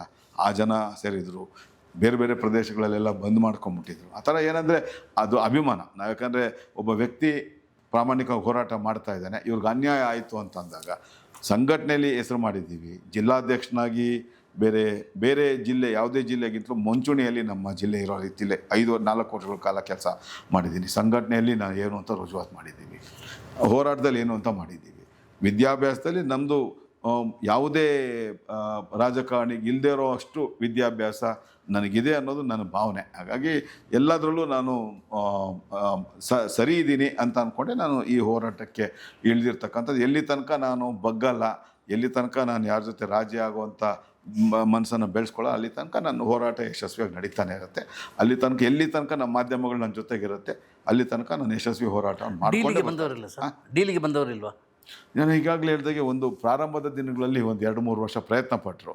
ಅದು ವಿಫಲ ಆಯಿತು. ಇವನು ಬಗ್ಗೋದಿಲ್ಲ ಅಂತ ಗೊತ್ತಾದ್ಮೇಲೆ ಅವರು ಕೂಡ ಸುಮ್ಮನಾದ್ರು. ನೀವು ಬೇಕಾದ್ರೆ ನಾನು ಅದಕ್ಕೆ ಈಗಲೇ ನಿಮಗೆ ಈ ನಮ್ಮ ಸಂದರ್ಶನ ಮುಗಿದ ತಕ್ಷಣ ಕೊಡ್ತೀನಿ. ಯಾರ್ಯಾರ ಮೇಲೆ ನಾನು ದೂರುಗಳನ್ನು ದಾಖಲು ಮಾಡಿದ್ದೀನಿ, ನೇರವಾಗಿ ನೀವು ಅವ್ರನ್ನ ಆಫ್ ದ ರೆಕಾರ್ಡ್ ಆದರೂ ಕೇಳಿ, ಆನ್ ರೆಕಾರ್ಡ್ ಆದರೂ ಕೇಳಿ. ಯಾವತ್ತಾದರೂ ಎನ್ ಆರ್ ರಮೇಶ್ ಅವ್ರ ಜೊತೆ ನೀವು ನಿಮ್ಮ ಜೊತೆ ಬಂದು ಎನ್ ಆರ್ ರಮೇಶ್ ಅವರು ಕೂತ್ಕೊಂಡು ಕಾಂಪ್ರಮೈಸ್ಗೂ ಇನ್ನೊಂದಕ್ಕೆ ಮಾತಾಡಿದ್ದಾರಾ, ಅಥವಾ ನಿಮ್ಮ ಪ್ರಕರಣ ವಾಪಸ್, ನಿಮ್ಮ ಮೇಲೆ ಹಾಕಿರೋ ಪ್ರಕರಣ ವಾಪಸ್ ತೊಗೊಳಕ್ಕೆ ಯಾವತ್ತಾರು ಒಪ್ಕೊಂಡಿದ್ದಾರಾ ಅಂತ ಒಂದು ಮಾತು ನೀವು ಕನ್ಫರ್ಮ್ ಮಾಡ್ಕೊಬೋದು.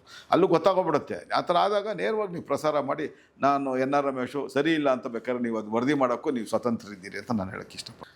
ಅಂತಿಮವಾಗಿ ನಾನು ನಿಮ್ಮ ವಾಹಿನಿಯ ಮೂಲಕ ನಾಡಿನ ಜನರಿಗೆ ಹೇಳುವಂಥದ್ದೇನು ಅಂತಂದರೆ, ಜೀವನ ಪೂರ್ತಿ ಚಿತ್ರೀಕರಣ ಸಂದರ್ಭ ಹೊರತುಪಡಿಸಿ ಇನ್ನುಳಿದ ಎಲ್ಲ ಸಂದರ್ಭದಲ್ಲಿ ಸಾರ್ವಜನಿಕ ಸಮಾರಂಭಗಳು ಸೇರಿದಾಗೆ ಶ್ವೇತ ವಸ್ತ್ರಧಾರಿಯಾಗಿ ಏನು ಬದುಕಿ ಬಾಳಿದ್ರು, ಅದೇ ರೀತಿಯ ಅದೇ ಬಣ್ಣದ ಮನಸ್ಸನ್ನು ಇಟ್ಕೊಂಡು ಬದುಕಿದಂಥವ್ರು, ನಿಷ್ಕಲ್ಮಶ ವ್ಯಕ್ತಿತ್ವವನ್ನು ಹೊಂದಿರತಕ್ಕಂಥವ್ರು. 2002ರಲ್ಲಿ ಆ ವೀರಪ್ಪನ ಅಪಹರಣದ ನಂತರ ಕಾಡಿನಲ್ಲಿ 108 ದಿನ ಓಡಾಡಿ ಬಂದ ನಂತರ ಮೊಣಕಾಲಿನ ನೋವು ಅವ್ರಿಗೆ ಜಾಸ್ತಿ ಆದ ನಂತರ ಮಾತ್ರ ಅವರು ಹಾಸಿಗೆ ಮೇಲೆ ಮಲಗ್ತಾಯಿದ್ರು. ಅಲ್ಲಿ ತನಕ ಅವ್ರು ನೆಲದ ಮೇಲೆ ಮಲಗ್ತಾ ಇದ್ದಿದ್ದು, ನೆಲದ ಮೇಲೆ ಊಟ ಮಾಡ್ತಾ ಇದ್ದಂಥದ್ದು. ಅಂಥ ಒಬ್ಬ ವ್ಯಕ್ತಿ ಬದುಕಿನುದ್ದಕ್ಕೂ ಅಭಿನಯದಲ್ಲಿ ಅವರನ್ನು ಮೀರಿಸೋರು ಬೇರೆ ಯಾರೂ ಇಲ್ಲ ಅಂತ ಪದೇ ಪದೇ ರುಜುವಾತಾಗಿದ್ದರು ಕೂಡ. ನಾವು ಯಾರು ಕನ್ನಡಿಗರು ಇಮ್ಮಡಿ ಪುಲಿಕೇಶಿ ಆಗಿದ್ದರು, ರಣಧೀರ ಕಂಠೀರವ ನರಸಿಂಹರಾಜ ಒಡೆಯರ್ ಆಗಿದ್ದ, ಬಬ್ರುವಾಹನ ಆಗಿದ್ದ, ಮಯೂರ ವರ್ಮ ಆಗಿದ್ದ, ಇದು ಯಾರೂ ನಾವು ನೋಡಲಿಲ್ಲ. ಆದರೆ ಆ ಹೆಸರು ಕೇಳಿದ ತಕ್ಷಣ ನಮ್ಮ ಕಣ್ಮುಂದೆ ಬರೋದೇ ಅಣ್ಣ ಅವರು. ಯಾಕಂದ್ರೆ ಅವರು ವಹಿಸಿದಂಥ ಪಾತ್ರ ಮಯೂರ ವರ್ಮ ಇರ್ಬೋದು. ಆ ರೀತಿ ಪಾತ್ರಗಳಲ್ಲಿ ಪಾತ್ರ ತಾನಾಗಿ ಪಾತ್ರಗಳಲ್ಲಿ ಪರಕಾಯ ಪ್ರವೇಶ ಮಾಡಿ ಇನ್ಯಾರೂ ಮಾಡಲಿಕ್ಕೆ ಸಾಧ್ಯ. ಎಲ್ಲ ಪ್ರಕಾರದ ಪಾತ್ರಗಳಲ್ಲಿ ಯಶಸ್ವಿಯಾಗಿರ್ತಕ್ಕಂಥ ಒಬ್ಬರೇ ಒಬ್ಬ ಕಲಾವಿದ. 93.5% ಯಶಸ್ಸಿನ ಪ್ರಮಾಣವನ್ನು, ಸಕ್ಸಸ್ ರೇಟನ್ನು ಹೊಂದಿರತಕ್ಕಂಥ ವಿಶ್ವದ ಏಕೈಕ ಮೊದಲ ಕಲಾವಿದ. 2ನೇ ಸ್ಥಾನದಲ್ಲಿ ಪುನೀತ್ ರಾಜ್ಕುಮಾರ್ ಇದ್ದಾರೆ, 92% ಯಶಸ್ಸಿನ ಪ್ರಮಾಣ ಇದ್ದರೆ. 3ನೇ ಸ್ಥಾನದಲ್ಲಿ ಎಂ ಜಿ ರಾಮಚಂದ್ರನ್ ಇದ್ದಾರೆ, 71% ಯಶಸ್ಸಿನ ಪ್ರಮಾಣ ಹೊಂದಿರತಕ್ಕಂಥದ್ದು. ಅಷ್ಟೆಲ್ಲ ಇದ್ದರು ಯಶಸ್ಸಿನ ಮತ್ತು ಜನಪ್ರಿಯತೆಯ ಗುಂಗನ್ನು ತಲೆಗೇರಿಸ್ಕೊಂಡೆ, ನೆತ್ತಿಗೇರಿಸ್ಕೊಂಡೆ. ಮುಖ್ಯಮಂತ್ರಿ ಸ್ಥಾನ ತನ್ನ ಮನೆ ಬಾಗಿಲಿಗೆ 1983ರಲ್ಲಿ ಹುಡ್ಕೊಂಬಂದರು ಕೂಡ, ಗೋಕಾಕ್ ಯಶಸ್ಸಿನ ನಂತರ. ಅದ್ರ ಬಗ್ಗೆ ನನಗೆ ಸಂಬಂಧನೇ ಇಲ್ಲ ಅಂತ ಹೇಳಿ 1978ರಲ್ಲಿ ಈ ಜನಪ್ರಿಯತೆಯ ಲಾಭವನ್ನು ಚಿಕ್ಕಮಗಳೂರು ಉಪಚುನಾವಣೆಯಲ್ಲಿ ಇಂದಿರಾ ಗಾಂಧಿಯವ್ರ ವಿರುದ್ಧ ಯಾರಾದರೂ ಸ್ಪರ್ಧೆ ಮಾಡೋಕ್ಕೆ ಗೆಲುವು ಸಾಧಲಿಕ್ಕೆ ಸಾಧ್ಯ ಇದ್ದರೆ ಒಬ್ಬರೇ ಒಬ್ಬರು ಅಂತ ಖುದ್ದು ಜಾರ್ಜ್ ಫರ್ನಾಂಡಿಸ್ ಅವರೇ ತೀರ್ಮಾನ ಮಾಡಿ, ಎಲ್ಲ ಕಮ್ಯುನಿಸ್ಟು ಜ್ಯೋತಿ ಬಸು ಅವರಿಂದ ಹಿಡಿದು ಎಲ್ಲರೂ ಇವ್ರ ಮನೆಗೆ ಎಡ್ತಾಕೋದ್ರು ಕೂಡ ನನಗೂ ರಾಜಕೀಯಕ್ಕೂ ಸಂಬಂಧ ಇಲ್ಲ. ಎಲ್ಲ ಪಕ್ಷಗಳಲ್ಲಿ ನನ್ನ ಅಭಿಮಾನಿಗಳಿದ್ದಾರೆ. ನಾನು ಯಾವುದಾದ್ರು ಒಂದು ಪಕ್ಷದ ಜೊತೆ ಗುರುತಿಸ್ಕೊಂಡ್ರೆ ಇನ್ನು ಉಳಿದ ಪಕ್ಷಗಳಲ್ಲಿರ್ತಕ್ಕಂಥ ನನ್ನ ಅಭಿಮಾನಿಗಳು ನನ್ನಿಂದ ದೂರ ಆಗ್ತಾರೆ. ನನಗೂ ರಾಜಕಾರಣಕ್ಕೆ ಸಂಬಂಧ ಇಲ್ಲ. ಒಬ್ಬ ಕಲಾವಿದನಾಗಿ ಜನ ನನ್ನ ಇಷ್ಟಪಟ್ಟಿದ್ದಾರೆ, ಕಲಾವಿದನಾಗಿ ಇರ್ತೀನಿ ಅಂಥೇಳಿ ಅವರ ಮನೆ ಮತ್ತು ಅವ್ರ ಕಚೇರಿಯ ದೂರವಾಣಿಗಳ ಸಂಪರ್ಕವನ್ನು ಕಡಿತ ಮಾಡಿ ತಿಪ್ಟೂರು ರಾಮಸ್ವಾಮಿ ಅವ್ರ ಮೇಲೆ 3 ತಿಂಗಳ ಅಜ್ಞಾತವಾಸ ಕಳೆದಂಥ ವ್ಯಕ್ತಿ. ಈ ನಾಡು, ನುಡಿ, ನೆಲ, ಜಲ, ಭಾಷೆಗೆ ತಮ್ಮ ಜೀವಮಾನವನ್ನೇ ಪಣವಾಗಿಟ್ಟವರು. 1984ರಲ್ಲಿ ಇಡೀ ರಾಜ್ಯದಲ್ಲಿ ಒಂದು ಹೋರಾಟ ಪ್ರಾರಂಭ ಆಗ್ತದೆ ಸಣ್ಣದಾಗಿ. ಅದಕ್ಕೆ ಒಂದು ಧ್ವನಿಯಾಗಿ ರಾಜ್ಯ ಸರ್ಕಾರದ ಇಲಾಖೆಗಳಲ್ಲಿ 3 ಮತ್ತು 4ನೇ ದರ್ಜೆ ನೌಕರರ ಸ್ಥಾನ ಕನ್ನಡಿಗರಿಗೆ ಕೊಡಬೇಕು. ಕನ್ನಡಿಗರು ಅಂದರೆ ಕರ್ನಾಟಕದಲ್ಲಿ ಹುಟ್ಟಿ ಬೆಳೆದಿರ್ತಕ್ಕಂಥ ಯಾವುದೇ ಭಾಷಿಕನಾಗಿದ್ದರೂ ಅಥವಾ ಇಲ್ಲಿ 15 ವರ್ಷಗಳಿಂದ ವಾಸ ಮಾಡ್ತಾ ಇರ್ತಕ್ಕಂಥ ಪ್ರತಿಯೊಬ್ಬ ಕನ್ನಡಿಗ ಅಂತ ಅನ್ನಿಸ್ಕೊಳ್ತಾನೆ, ಕನ್ನಡಿಗರಿಗೆ ಕೊಡಬೇಕು ಅಂತ ಹೇಳಿ ಮೊದಲನೇ ಸಲ ಇವರು, 2ನೇ ಸಲ ಗೋಕಾಕ್ ಚಳವಳಿ ಬಿಟ್ಟು 2ನೇ ಸಲ ಇವರು ವಿಧಾನಸೌಧ ಮೆಟ್ಲೇನು ಹತ್ತುತ್ತಾರೆ. ಆ ಮೆಟ್ಲು ಹತ್ತಿ ರಾಮಕೃಷ್ಣ ಹೆಗಡೆಯವ್ರಿಗೆ ಒಂದು ಮನವಿ ಪತ್ರವನ್ನು ಕೊಡ್ತಾರೆ. 1 ಗಂಟೆ ಒಳಗೆ ಆ ಪತ್ರ ತಯಾರಾಗ ಸರ್ಕಾರಿ ಆದೇಶ ಆಗುತ್ತೆ. ಅದರ ಫಲವಾಗಿ ಇವತ್ತು ರಾಜ್ಯ ಸರ್ಕಾರದಲ್ಲಿರ್ತಕ್ಕಂಥ 37 ಇಲಾಖೆಗಳ 3 ಮತ್ತು 4ನೇ ದರ್ಜೆ ನೌಕರರು 1984 ಜೂನ್ 17ರಿಂದ ಇಲ್ಲಿ ತನಕ ಯಾರ್ಯಾರಿಗೆ ಅಪಾಯಿಂಟ್ಮೆಂಟ್ ಆಗಿದೆ, ಎಷ್ಟು ಲಕ್ಷ ಕುಟುಂಬಗಳು, ಅವರೆಲ್ಲ ಯಾರಿಗಾರು ಋಣಿ ಇರಬೇಕಂದ್ರೆ ಡಾಕ್ಟರ್ ರಾಜ್ಕುಮಾರ್ ಅವರಿಗೆ. ಕಾವೇರಿ ಗಲಭೆ ಆದಾಗ ಏನಾಯಿತು ಅಂತ ನಿಮಗೆ ಗೊತ್ತಿದೆ. ವಿಶ್ವಸುಂದರಿ ಸ್ಪರ್ಧೆಗೆ ಇವ್ರನ್ನ ಆಹ್ವಾನ ಮಾಡಿದಾಗ ಅವರದ್ದು ನಿರಾಕರಿಸಿದ್ರು. ಅದಕ್ಕೆ ಟ್ರೇಡ್ ಗೈಡ್ ಪತ್ರಿಕೆ ಅವ್ರನ್ನ ಹಿಟ್ಲರ್ ಅಂತ ಕರೀತು. ಆ ಥರದ್ದು ಇರ್ಬೋದು. ಬೆಂಗಳೂರು ಮಹಾನಗರವನ್ನು ಯಾವಾಗ ಗೋಕಾಕ್ ಚಳವಳಿ ಯಶಸ್ವಿ ಆಯಿತು ಅದನ್ನು ಸಹಿಸೋಕ್ಕಾಗದಿರ್ತಕ್ಕಂಥ ಹಲಸೂರು ತಮಿಳು ಸಂಘದವರು ಎಂ ಜಿ ರಾಮಚಂದ್ರನ್ ಅವರಿಗೆ ಇಲ್ಲಿನ AIDMK ನಾಯಕ ಪುಗಳೇಂದಿ ಅವರ ನೇತೃತ್ವದಲ್ಲಿ ಹೋಗಿ ಒಂದು ಮನವಿ ಪತ್ರವನ್ನು ಕೊಟ್ಟು, ಬೆಂಗಳೂರು ಮಹಾನಗರದಲ್ಲಿ ಆಗ 41 ಲಕ್ಷ ಜನಸಂಖ್ಯೆ ಇತ್ತು, 17 ಲಕ್ಷ ಜನ ತಮಿಳು ಭಾಷಿಕರಿದ್ದಾರೆ, ಇದು ಕೇಂದ್ರಾಡಳಿತ ಪ್ರದೇಶ ಆಗಬೇಕು ಅಂದಾಗ ಹಿಂದೆ ಮುಂದೆ ನೋಡಿದ್ರೆ ಎಂ ಜಿ ರಾಮಚಂದ್ರನ್ ಅವರು ಜನವರಿ 3ನೇ ತಾರೀಕು ಒಂದು ಫ್ಯಾಕ್ಸನ್ನು ಮಾಡ್ತಾರೆ. 4ನೇ ತಾರೀಕು ಆಗಿನ ಪ್ರಧಾನಮಂತ್ರಿ ಶ್ರೀಮತಿ ಇಂದಿರಾ ಗಾಂಧಿ ಅವರು AIDMK ಸಹಕಾರದಿಂದನೇ ಕೇಂದ್ರದಲ್ಲಿ ಸರ್ಕಾರ ನಡೀತಾ ಇರೋದ್ರಿಂದ ಎಂ ಜಿ ರಾಮಚಂದ್ರನ ಮಾತನ್ನು ಅವರು ತಳ್ಳಕ್ಕಾಗದೇ ಇರೋವಂಥ ಪರಿಸ್ಥಿತಿಯಲ್ಲಿ ನವಲ್ ಕಿಶೋರ್ ಶರ್ಮಾ ವಿದೇಶಾಂಗ ಸಚಿವರು ಕೇಂದ್ರದಲ್ಲಿ, SB ಚೌಹಾಣ್ ಅವರು ಗೃಹ ಸಚಿವರು ಕೇಂದ್ರದಲ್ಲಿ, ಅವರಿಬ್ಬರ ನೇತೃತ್ವದ 5 ಜನರ ಸಮಿತಿಯನ್ನು ರಚನೆ ಮಾಡಿ 4ನೇ ತಾರೀಕು ಒಂದು ಸಮಿತಿಯನ್ನು ರಚನೆ ಮಾಡ್ತಾರೆ ಇಂದಿರಾ ಗಾಂಧಿಯವರು. ನೀವು 8ನೇ ತಾರೀಕು ಹೋಗಿ ಅಲ್ಲಿಂದ ನಂಗೆ 15 ದಿನದೊಳಗಾಗಿ ಒಂದು ವರದಿಯನ್ನು ಕೊಡಬೇಕು ಅಂಥೇಳಿ ಬೆಂಗಳೂರಲ್ಲಿದ್ದು ವರದಿಯನ್ನು ಕೊಡಬೇಕು ಅಂತಾರೆ. ಅವರ ಜೀವಮಾನದಲ್ಲಿ ಮೊಟ್ಟ ಮೊದಲ ಪತ್ರಿಕಾಗೋಷ್ಠಿಯನ್ನು ಹೈಲ್ಯಾಂಡ್ಸ್ ಹೋಟ್ಲ್ ಮುಂದೆ ಕರೀತಾರೆ ಡಾಕ್ಟರ್ ರಾಜ್ಕುಮಾರ್ ಅವರು. ನೀವು ಅದರಲ್ಲಿ ಇದ್ರಿ ಅಂತ ನಾನು ಅಂದ್ಕೊಳ್ತೀನಿ. ಒಂದು ಮಾತನ್ನು ಎಚ್ಚರಿಕೆಯನ್ನು ಸರ್ಕಾರಕ್ಕೆ ಕೊಡ್ತಾರೆ. ಕೇಂದ್ರ ಸರ್ಕಾರಕ್ಕೆ 8ನೇ ತಾರೀಕೇನಾದರೂ ಆ ಸಮಿತಿಯವರು ಬೆಂಗಳೂರು ಮಹಾನಗರಕ್ಕೆ ಬಂದರೆ ನಾನು 9ನೇ ತಾರೀಕು ಬೆಳಗ್ಗೆ ಕೆಂಪೇಗೌಡ ರಸ್ತೆಯಲ್ಲಿ ಆಮರಣ ಉಪವಾಸ ಸತ್ಯಾಗ್ರಹ ಕೂರ್ತೀನಿ ಅಂತೇಳಿ. ಮೊದಲೇ 78ರ ಇಸ್ವಿನಲ್ಲಿ ಡಾಕ್ಟರ್ ರಾಜ್ಕುಮಾರ್ ನಿಂತಿದ್ದರೆ ನನ್ನ ಸೋಲು ಶತಾಯಗತೆ ಶತಸಿದ್ಧ ಅಂತ ಗೊತ್ತಿದ್ದಂಥ ಅವ್ರ ಜನಪ್ರಿಯತೆ ಬಗ್ಗೆ ಗೊತ್ತಿದ್ದಂಥ ಇಂದಿರಾ ಗಾಂಧಿ ಅವರು ಬೆಚ್ಚಿಬೀಳ್ತಾರೆ. 9ನೇ ತಾರೀಕು ಆ ಆದೇಶವನ್ನು ವಾಪಸ್ ತಗೊಳ್ತಾರೆ. ಆದರೆ ಇನ್ನೊಂದು ಘಟನೆ, ಅದೇ 9ನೇ ತಾರೀಕು MG ರಾಮಚಂದ್ರನ್ ಅವರು ವಿಶೇಷ ವಿಮಾನದಲ್ಲಿ ಬೆಂಗಳೂರಿಗೆ ಬರ್ತಾರೆ. ಅವತ್ತು ಉದಯಶಂಕರ್ ಅವರು, ಅಶ್ವಥ್ ನಾರಾಯಣ ಅಂತ ಒಬ್ಬ ಪೋಷಕ ಕಲಾವಿದರು, ದೊರೆ ಭಗವಾನ್ ಅವರು ಇಬ್ಬರು ಇರ್ತಾರೆ. ಅವರ ಸಮಕ್ಷಮದಲ್ಲಿ ನನ್ನಿಂದ ತಪ್ಪಾಗಿದೆ ಅಂಥೇಳಿ ಇವತ್ತಿಗೂ ನಾವು ಸಾಮಾಜಿಕ ಜಾಲತಾಣಗಳಲ್ಲಿ MG ರಾಮಚಂದ್ರನ್ ಅವರು ಡಾಕ್ಟರ್ ರಾಜ್ಕುಮಾರ್ ಅವ್ರ ಕೆನ್ನೆಗೆ ಮುತ್ಕೊಡ್ತಾ ಇರ್ತಕ್ಕಂಥ ಫೋಟೋ ಏನಿದೆ ಅದನ್ನು ಚಿಕ್ಕಬಳ್ಳಾಪುರ ನಾರಾಯಣ ಸ್ವಾಮಿ ತೆಗೆದಿರ್ತಕ್ಕಂಥ ಚಿತ್ರ ಅದು. ಆ ಚಿತ್ರಕ್ಕೆ ಸಾಕ್ಷಿ ಅವತ್ತು ಮಾಧ್ಯಮಗಳ ಸಮಕ್ಷಮದಲ್ಲಿ ಅಣ್ಣ ಅವರ ಕ್ಷಮೆಯನ್ನು ಕೇಳಿ ಡಾಕ್ಟರ್ ರಾಜ್ಕುಮಾರ್ ನನ್ನ ಸ್ವಂತ ಸಹೋದರಗಿಂತಲೂ ಜಾಸ್ತಿ ಅನ್ನೋ ಮಾತನ್ನು ಹೇಳ್ಬಿಟ್ಟು ಹೋಗ್ತಾರೆ. ಈ ರೀತಿ ಅವರು ಬದುಕಿನುದ್ದಕ್ಕೂ ಕನ್ನಡ ನಾಡು, ನೆಲ, ಜಲ, ಭಾಷೆಗೆ ಸೇವೆ ಸಲ್ಲಿಸಿದಂಥ ಒಬ್ಬ ಪುಣ್ಯಾತ್ಮ, ಬದುಕಿನುದ್ದಕ್ಕೂ ಒಬ್ಬ ಕನ್ನಡಿಗರ ಸಾಂಸ್ಕೃತಿಕ ರಾಯಭಾರಿಯಾಗಿ ಬದುಕಿದಂಥ ಒಬ್ಬ ವ್ಯಕ್ತಿಗೆ ಏನು ಕಳಂಕವನ್ನು ತರಕ್ಕೆ ಕೊಟ್ಟಿದ್ರು. ಯಾವತ್ತೂ ಕನ್ನಡಿಗರು ಇವತ್ತು ಡಾಕ್ಟರ್ ರಾಜ್ಕುಮಾರ್ ಅವರು ಅವತ್ತೇನಾದರೂ ಬೆಂಗಳೂರು ಮಹಾನಗರದ ಕೇಂದ್ರಾಡಳಿತ ಪ್ರದೇಶ ಮಾಡಬೇಕು ಅನ್ನೋದಕ್ಕೆ ಒಂದು ಧ್ವನಿ ಎತ್ತದೇ ಹೋಗಿದ್ರೆ ಇವತ್ತು ನಾಡಪ್ರಭು ಕೆಂಪೇಗೌಡರು ಐತಿಹಾಸಿಕ ಏನು 485-86 ವರ್ಷಗಳಾಗಿದೆ ಈ ಬೆಂಗಳೂರು ಮಹಾನಗರ ಎಲ್ಲ ಪ್ರಾಕೃತಿಕ ವಿಕೋಪಗಳಿಂದ ಮುಕ್ತವಾಗಿರ್ತಕ್ಕಂಥ ಸಮುದ್ರ ಮಟ್ಟದಿಂದ 3000 ಅಡಿಗಳಷ್ಟು ಎತ್ತರದಲ್ಲಿ ನಿರ್ಮಾಣ ಆಗಿರ್ತಕ್ಕಂಥ, ವೈಜ್ಞಾನಿಕವಾಗಿ ನಿರ್ಮಾಣ ಆಗಿರ್ತಕ್ಕಂಥ ಈ ಒಂದು ಬೆಂಗಳೂರು ಮಹಾನಗರ ಶಾಶ್ವತವಾಗಿ ಕರ್ನಾಟಕದ ರಾಜಧಾನಿ ಆಗಿರೋದು, ಕೈತಪ್ಪೋಗಿರೋದು ಮೈಸೂರು, ದಾವಣಗೆರೆ, ಮಂಗಳೂರು, ಈ ಥರ ಉಡುಪಿ, ಹುಬ್ಬಳ್ಳಿ, ಈ ಥರ ಯಾವ್ದಾದ್ರು ಒಂದು ನಗರ ಕರ್ನಾಟಕ ರಾಜಧಾನಿಯಾಗಿ ಉಳಿಯೋದು. ಅಷ್ಟರ ಮಟ್ಟಿಗೆ ಕನ್ನಡಿಗರು ಯಾವತ್ತೂ ಕೂಡ ಯಾರಿಗಾರು ಒಬ್ಬರು ಋಣಿಗಳಾಗಿರ್ಬೇಕಂದ್ರೆ 4 ಜನಕ್ಕೆ, ಅದರಲ್ಲೊಬ್ಬರು ನಾಲ್ವಡಿ ಕೃಷ್ಣರಾಜ ಒಡೆಯರು, ಒಬ್ಬರು ಸರ್ ಎಂ ವಿಶ್ವೇಶ್ವರಯ್ಯನವರು, ಇನ್ನೊಬ್ಬರು ಡಾಕ್ಟರ್ ರಾಜ್ಕುಮಾರ್ ಅವರು ಅಂತ ನಾನು ಅತ್ಯಂತ ಸ್ಪಷ್ಟವಾಗಿ, ಇನ್ನೊಬ್ಬರು ನಾಡಪ್ರಭು ಕೆಂಪೇಗೌಡರು, ಇವರು ಇಷ್ಟು ಜನಕ್ಕೆ ಯಾವತ್ತೂ ಕೂಡ ಋಣಿಗಳಾಗಿರಬೇಕು. ಅದರಲ್ಲಿ ಡಾಕ್ಟರ್ ರಾಜ್ಕುಮಾರ್ ಅವರು ಕೊಟ್ಟಿರ್ತಕ್ಕಂಥ ಸೇವೆ ನಾನು ಹೇಳಿದ್ದೀನಿ. ಇದನ್ನು ಮುಂದಿನ ಪೀಳಿಗೆಗೆ ತಮ್ಮಂಥವ್ರು ತಿಳಿಸ್ಕೊಂಡು ಹೋಗಬೇಕು ಅವ್ರ ಸಾಧನೆಗಳನ್ನು. ಅದನ್ನು ಅಂಥ ಒಬ್ಬ ಪುಣ್ಯಾತ್ಮನ ಹೆಸರಿಗೆ ಏನು ಕಳಂಕ ಥರ ಕೊಟ್ಟಿದ್ರೋ, ಬರೀ ಸುಳ್ಳು ಮಾಹಿತಿಗಳಿಂದ ಕೂಡಿದಂಥ ಮಾರ್ಫಿಂಗ್ ಚಿತ್ರವನ್ನು ಬಳಸಿ ಮಾಡಿದರು. ಆ ಕಳಂಕವನ್ನು ತೊಡೆದಾಕೋಂಥ ಒಂದು ಪ್ರಯತ್ನವನ್ನು ಮಾಡಬೇಕಾಗಿತ್ತು. ಪ್ರಯತ್ನದಲ್ಲಿ ಯಶಸ್ವಿಯಾಗಿದ್ದೀನಿ. ಅಷ್ಟರ ಮಟ್ಟಿಗೆ ಡಾಕ್ಟರ್ ರಾಜ್ಕುಮಾರ್ ಹೆಸರಿಗೆ ಕಳಂಕ ಥರ ಕೊಟ್ಟಿದ್ದಂಥ ಜನರಿಗೆ ಒಂದು ಉತ್ತರವನ್ನು ಕೊಡುವಂಥ ಕೆಲಸ ಮಾಡೋದ್ರ ಮೂಲಕ ಅಂತಿಮವಾಗಿ ಡಾಕ್ಟರ್ ರಾಜ್ಕುಮಾರ್ ಅವರು ಯಾವತ್ತಿಗೂ ಕೂಡ ನಿಷ್ಕಳಂಕ ವ್ಯಕ್ತಿತ್ವದ ಯಾವುದೇ ಒಂದು ಕನ್ನಡಿಗರು ಅವ್ರ ಮೇಲೆ ಇಟ್ಟಿದ್ದಂಥ ನಂಬಿಕೆ ಮತ್ತು ವಿಶ್ವಾಸಗಳಿಗೆ ಲವಲೇಶದಷ್ಟು ಕೂಡ ಅದಕ್ಕೆ ಹಾನಿ ಮಾಡದೆ ಬದುಕಿ ಬಾಳ್ದಂಥ ಒಬ್ಬ ಪುಣ್ಯಾತ್ಮ ಅಂತ ನಾನು ಹೇಳೋಕ್ಕೆ ಇಷ್ಟಪಡ್ತೀನಿ. ಇದನ್ನು ಕನ್ನಡಿಗರು ಅರ್ಥ ಮಾಡಿಕೊಂಡ್ರೆ ಸಾಕು ಅನ್ನೋದು ನನ್ನ ಭಾವನೆ ಸರ್. ನಮಸ್ಕಾರ. Thank you sir. ನಮಸ್ಕಾರ. ನಿಮ್ಮ ಅಮೂಲ್ಯ ಸಮಯವನ್ನು ನಮ್ಮ ಜೊತೆ ಕಳೆದಿದ್ದು ಭಾರಿ ಖುಷಿ ಆಯ್ತು ಸರ್. ನಮಸ್ಕಾರ ಸರ್. ಯಾವತ್ತೋ ಭೇಟಿ ಆಗ್ಬೇಕಂತ ಯೋಚನೆ ಮಾಡಿದ್ದೆ, ಬಟ್ ಈ ಸಂದರ್ಭ ಭೇಟಿ ಭಾರಿ ಇಷ್ಟ ಆಯಿತು.